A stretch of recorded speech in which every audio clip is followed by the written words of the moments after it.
My neighbor insisted my backyard was a great shortcut for her kids, ignoring my no trespassing signs. When I installed a fence, she called the city, trying to get it taken down. Days later, she came crying. Her kids had trampled a rare plant worth thousands. I smirked. I hope you're ready to pay. I moved into this house in Fort Collins, Colorado last spring. Nothing fancy, just a modest 3-bedroom home on a quiet street. After the divorce, I wanted peace. I picked this place mostly for the backyard. I'm a bit of a plant guy, and I like my space. That yard was going to be my sanctuary. The house behind me sits closer to the trail that cuts through our neighborhood. It's not an official walkway, just a dirt path the kids use to get to school faster. My yard is kind of the link between that trail and the sidewalk. But it's mine. I own it. There's a clear property line. 2 months after I moved in, Rachel and her kids moved in behind me. She had 3 of them.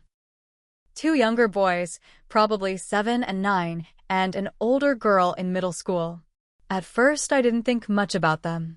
New family, noisy kids, whatever. But it didn't take long before her boys started using my yard like it was part of their daily route. I caught them walking through it one afternoon like it was a sidewalk. "Hey there," I said, standing on my back porch. "This is private property. Can you guys use the sidewalk instead?" They just stared at me and kept walking. I figured they didn't know better. So the next time I saw Rachel in her driveway, I walked over to talk to her. I kept it friendly. "Hi, I live behind you. Just wanted to mention, your boys keep cutting through my backyard to get to the trail. I don't mind people walking by on the trail itself, but my yard's private. I'd like them to use the sidewalk, please." She gave me the fakest smile I've ever seen. "They're just taking a shortcut," she said. "It's only 2 minutes. What's the harm?" "It's still private property," I said. "I'd really appreciate it if they'd stop." That fake smile vanished. Her face turned cold fast. "Well, maybe if you were a little more neighborly, we wouldn't be having this conversation." Then she turned around and walked into her house. I was stunned. I hadn't been rude. I wasn't asking for anything crazy. I just didn't want kids walking through my property every day. Over the next week, I watched them do it again and again. I put up 2 no trespassing signs, simple, clear, not aggressive. One by the sidewalk, one at the back corner near the trail. They both vanished within a few days. So I put up cameras. Discreet, motion-activated, pointed at the corners of my yard. Sure enough, I caught the boys hopping my fence corner and walking right through. On one of the clips, I saw Rachel watching them and saying nothing. In another, she actually waved at the camera. I reported the trespassing to the HOA. They told me fences and property disputes weren't part of their job. As long as my fence followed code, it was between me and the city.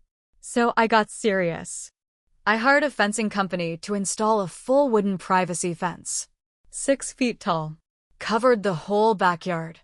I didn't say a word to Rachel while it was going up, but she sure noticed. She stood out there glaring the whole time. On the last day, I found a note stuffed in my mailbox. Handwritten, no signature. "Let's see what the city says about your ugly fence. You can't just block access like that." The next morning, a city worker knocked on my door. Rachel had filed a complaint saying my fence blocked a public trail. Which wasn't true. The trail wasn't even on my property. She also claimed it was built past the setback line. Again, not true. I had pulled permits and had the measurements. The city guy took one look, shook his head, and said, "You're fine." So now, fence up, signs posted, cameras running. I thought it was finally over. It wasn't. There's one thing about me most people don't know. I grow orchids. Rare ones. I've got a ghost orchid I've been nursing for 4 years.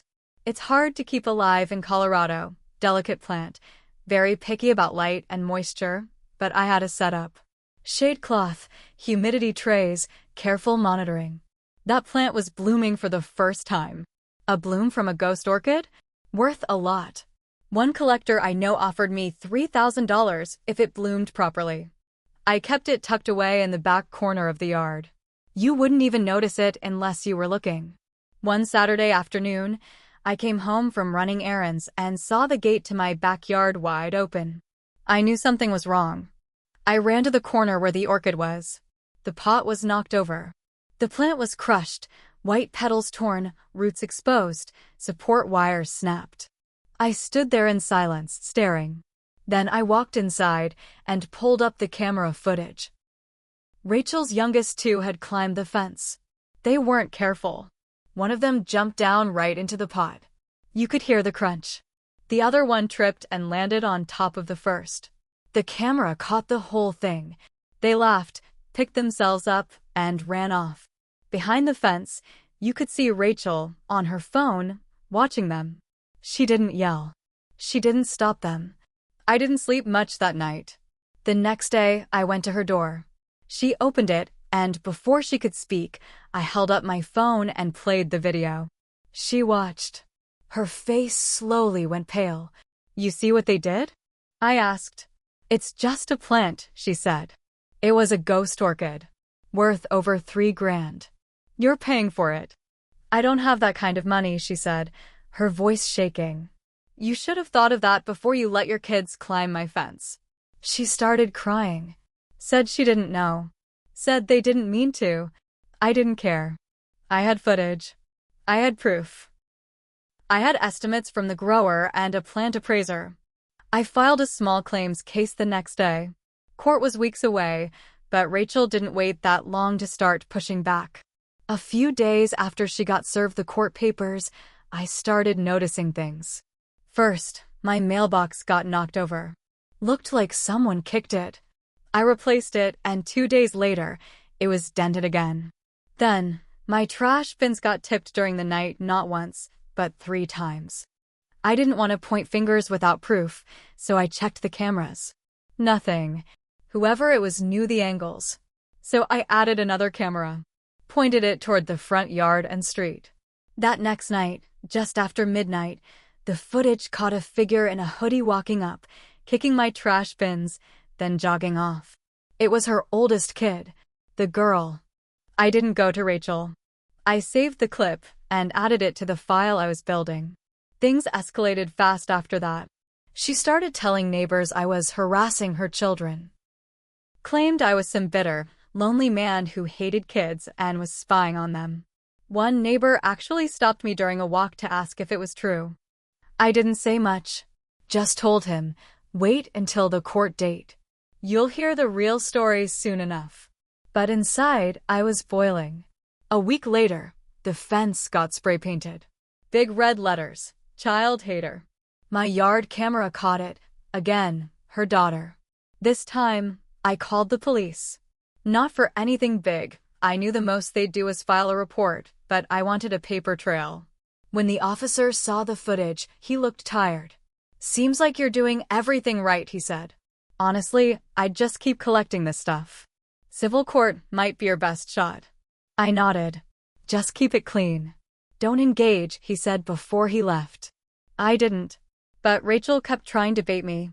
She'd walk past my driveway and say things under her breath. Must be lonely, huh?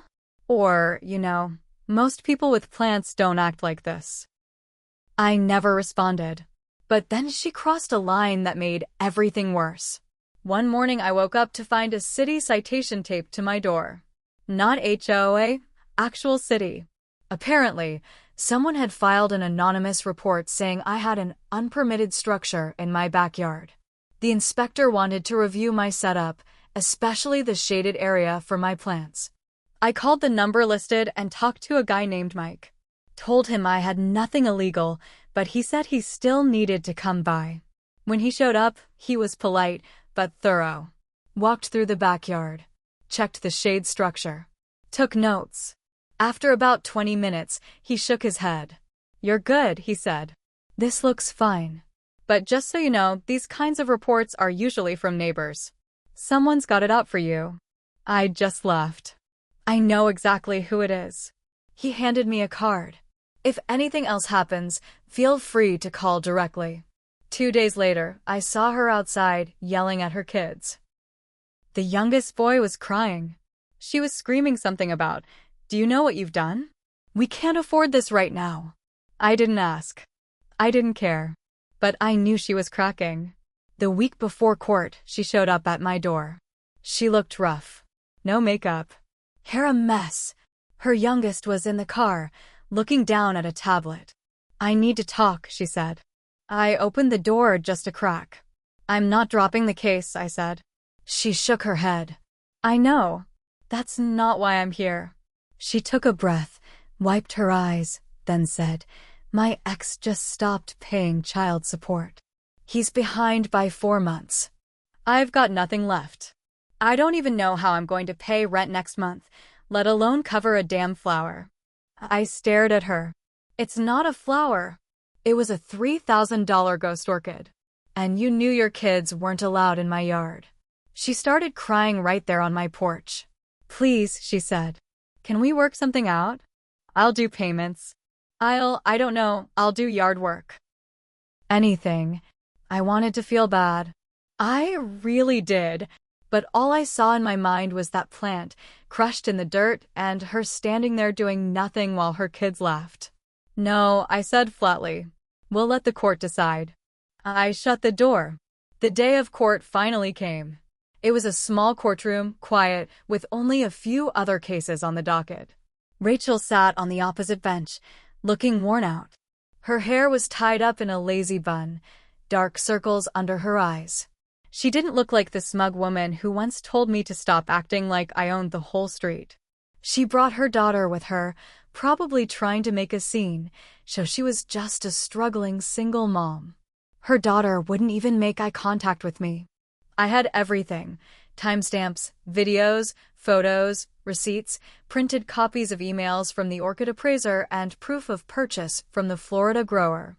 I even brought the city report showing that all my property modifications were legal. She had a manila folder that looked thin. I knew she didn't have much. The judge came in, looked at the paperwork, listened to both sides. Rachel tried to spin it. She said it was an accident, that the kids didn't know better, that she'd apologized. She told the judge she was doing her best. When it was my turn, I kept it straight. No drama. Just facts. "Your Honor," I asked repeatedly. I posted signs. I installed cameras. I filed no complaints until they damaged a rare plant I spent years growing. This wasn't one mistake. It was weeks of warnings, followed by actual damage, and I have it all on video. The judge looked at me, then back at Rachel.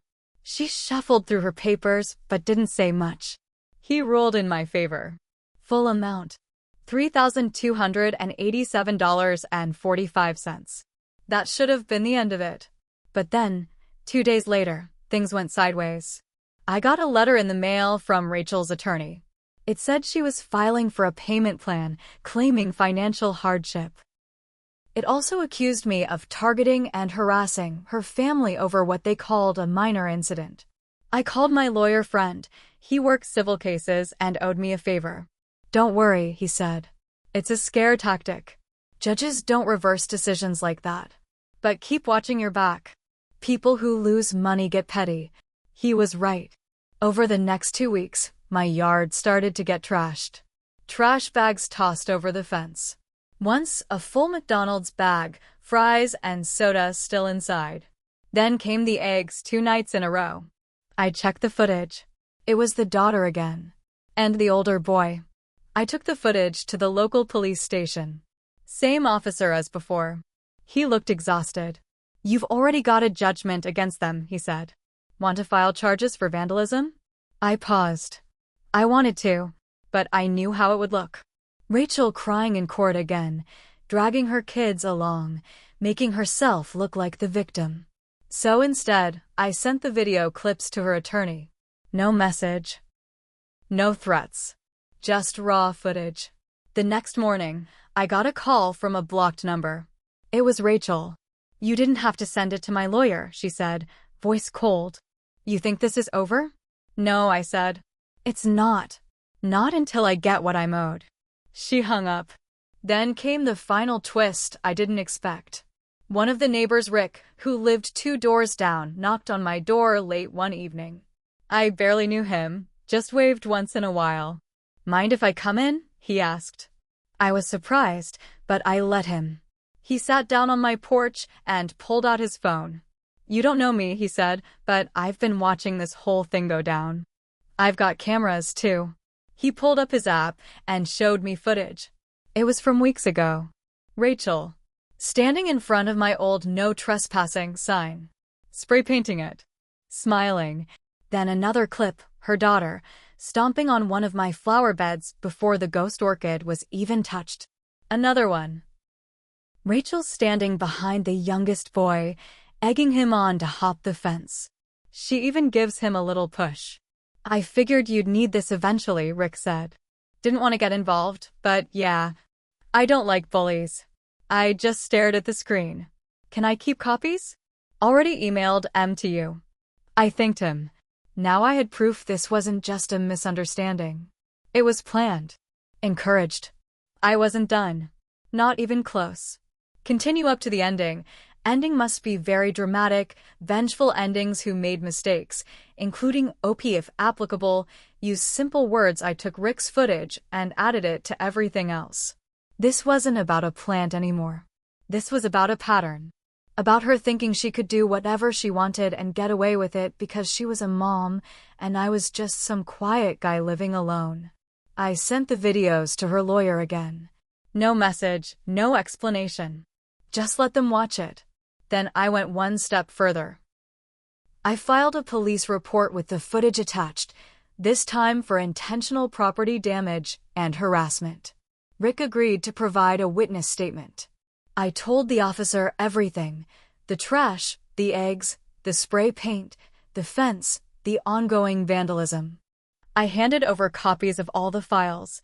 He called me back 3 days later. "We're moving forward with charges against the daughter and possibly Rachel, depending on what the DA says. I'll keep you posted." That wasn't even the satisfying part. The real turning point came when the city got wind of the videos.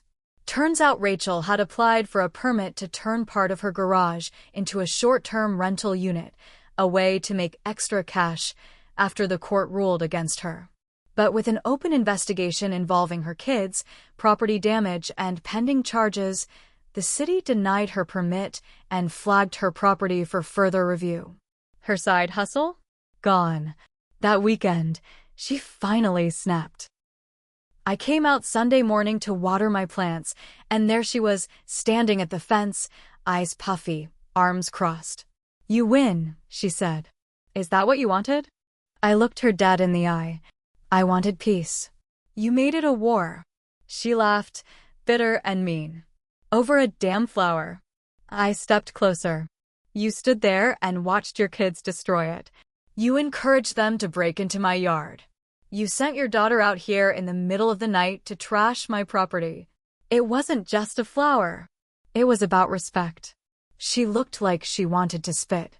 "You'll be alone forever, you know that?" she hissed. "People like you always are." I didn't flinch. "Maybe, but I'm not the one who raised vandals and taught them lying gets them out of trouble." She stormed off, and I haven't spoken to her since. The charges didn't stick for the daughter. She was underage, and the DA offered a warning with mandatory counseling. But Rachel wasn't so lucky.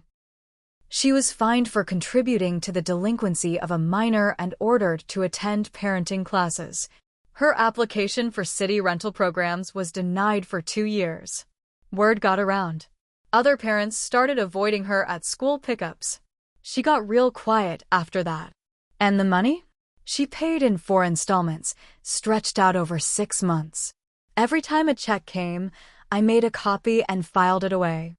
I didn't cash the last one right away. I stared at it for a few days, thinking about everything. In the end, yeah, I got my money back. But more importantly, she got hers. And I never saw another footstep in my backyard again.